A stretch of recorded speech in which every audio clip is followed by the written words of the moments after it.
Sou Ítalo Rufino, do Diário do Comércio, direto dos estúdios da BMF Bovespa. Hoje, no Diário do Comércio Entrevista, nós vamos falar sobre como tornar uma marca valiosa. Nosso convidado é Rodrigo Pulga, sócio-consultor da consultoria de gestão de marcas Top Brands. Olá, Rodrigo, tudo bem? Tudo bem, e você, Ítalo? Tudo Prazer ótimo. estar aqui. Prazer é meu. Rodrigo, queria que você me explicasse como tornar uma marca valiosa.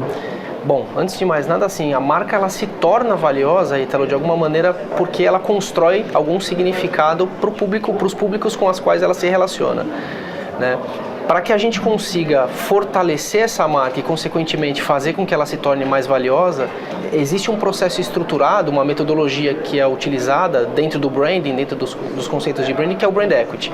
O Brand Equity é, de alguma maneira, você estruturar a marca do ponto de vista de significados funcionais e emocionais para construir valor, para gerar valor percebido para o público que você atua, né? E aí a gente não está falando só do público consumidor, a gente está falando de outros stakeholders também que rondam essa marca ou que se relacionam com essa marca de alguma maneira, desde o colaborador, né, que é aquele que é atraído para se trabalhar numa empresa, ou seja, ele também tem significados do que aquela marca, do que aquela empresa representa para ele, passando para o consumidor, que obviamente é a demanda que a marca obviamente cria a partir do seu valor. Então, quanto mais fortalecida ela tiver o Brand Equity, maior o potencial de atração e de fidelização que ela vai ter em relação a essa demanda, a esse consumidor, e outros públicos que se relacionam também com a marca, e aí investidores e uma série de outros stakeholders que a gente fala.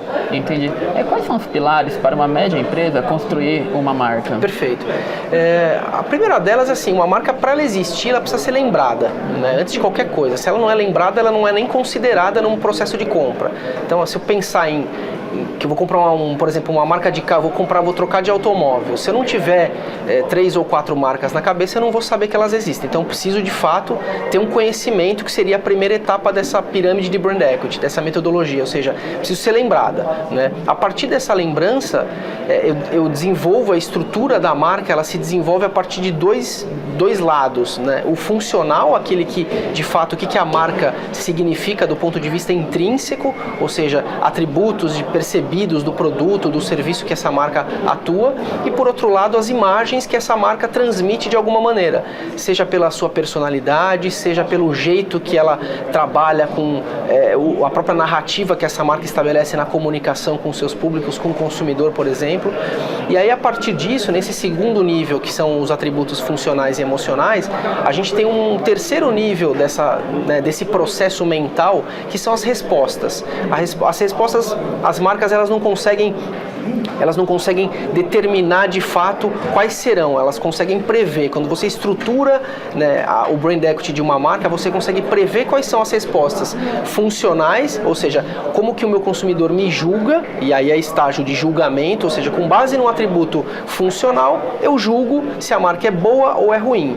E com base nas imagens que essa marca, de alguma maneira, exterioriza, de alguma forma, por N pontos de contato, eu passo a sentir alguma coisa por determinada marca, né? E aí é um misto de julgar e sentir, e que isso seja, obviamente, para uma marca ser forte, tem que ser positivo para gerar o último nível da pirâmide, que seria o nível da ressonância, o nível do relacionamento, né? E aí eu passo por uma avaliação racional, eu gosto da marca, por uma avaliação emocional, eu sinto que aquela marca me atende, eu sinto uma relação interessante com essa marca e passo a me relacionar com ela, e obviamente que isso é o que estimula a demanda, né, do mercado em N setores, serviço, produto, qualquer coisa. Entendi. Assim como as pessoas, as marcas também têm personalidades, né? Como que uma empresa pode construir uma personalidade de marca? Perfeito. Essa pergunta é interessante pelo seguinte, né? Existem marcas que estão mais ligadas, por exemplo, na raiz do seu fundador, muitas vezes, marcas que tenham força. A Apple, por exemplo, é uma marca que foi construída muito, né, pela personalidade do Steve Jobs, que foi o fundador, foi o grande idealizador, né, de boa parte dos produtos.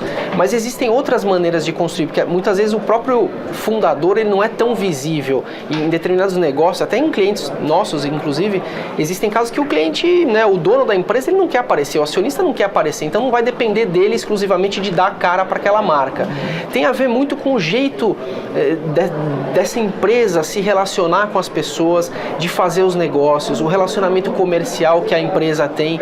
E isso vai gerando, né, um movimento movimento em cadeia que vai exteriorizando, vai chegando a um momento em que o consumidor começa a perceber essas características que a empresa pratica até internamente. E óbvio, tem outras técnicas para construir personalidade, que é justamente se aproximar de personalidades famosas ou investimento em comunicação com uma narrativa de marca específica, patrocínio de eventos. O caso da Mercedes, por exemplo, que era uma marca que tinha até alguns anos atrás uma personalidade de talvez um pouco mais sisuda, né, uma pessoa mais velha, naturalmente bem sucedida pela capacidade de agregar valor que a marca tem. Hoje é uma marca que consegue trabalhar no mercado bem mais jovem, ela tem uma característica mais jovial por N motivos, pelo produto que ela faz, pela linha de produtos que ela desenvolveu, para o foco em públicos mais jovens, com SUVs menores, né, veículos mais esportivos, etc. E até mesmo um investimento robusto em patrocínio de uma Fórmula 1, né, que no fundo captura parte da personalidade dos próprios pilotos. Então, assim, existem N ferramentas para construir a personalidade de marca. Uma delas é o próprio fundador, presente ou não, mas se ele não estiver presente, existem formas de se fazer isso. O importante é saber que tipo, e aí é um pouco do gestor do marketing, é saber que tipo de personalidade que essa marca tem que ter para capturar cada vez mais valor e para atrair cada vez mais públicos e consumidores para si própria. Então, no fundo, assim, não é simplesmente vestir uma roupa e parecer ser alguma coisa que não é. Tem a ver com os valores internos e tem a ver como que a marca se comporta em N pontos de contato, numa narrativa de comunicação, enfim, até no atendimento telefônico. Tudo isso constrói percepção emocional, que é o lado da personalidade da marca. Perfeito. Rodrigo, uma empresa que consegue gerir bem sua marca, tornar sua marca forte, ela se torna mais valiosa aos olhos dos investidores? Olha, posso dizer que sim, né? Porque no fundo, como eu falei, são N públicos, são vários públicos que se relacionam com a marca, entre eles os próprios investidores.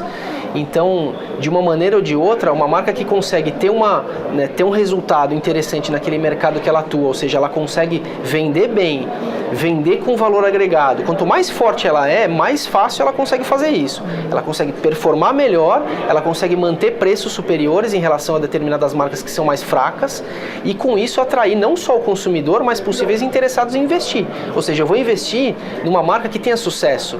Né? Eu, como investidor, eu vou querer investir em alguma coisa que tenha sucesso, que consiga capturar demanda, que consiga agregar valor e que, ao mesmo tempo, eu me sinta bem. Porque, no fundo, o investidor também é uma pessoa. Né? E aí ele também está sujeito a emoções e razões. É óbvio que é um pouco mais perfil, um pouco mais pragmático, mas, no fundo, também existe essa relação de emocional. Né? Então, sim, a resposta é sim. Ela consegue capturar mais valor e consegue, de fato, performar melhor e estabelecer fidelidade melhor com o mercado, com os stakeholders todos. Obrigado pela conversa, Rodrigo, muito bom. Obrigado você pelo convite. Um abraço a todos aí.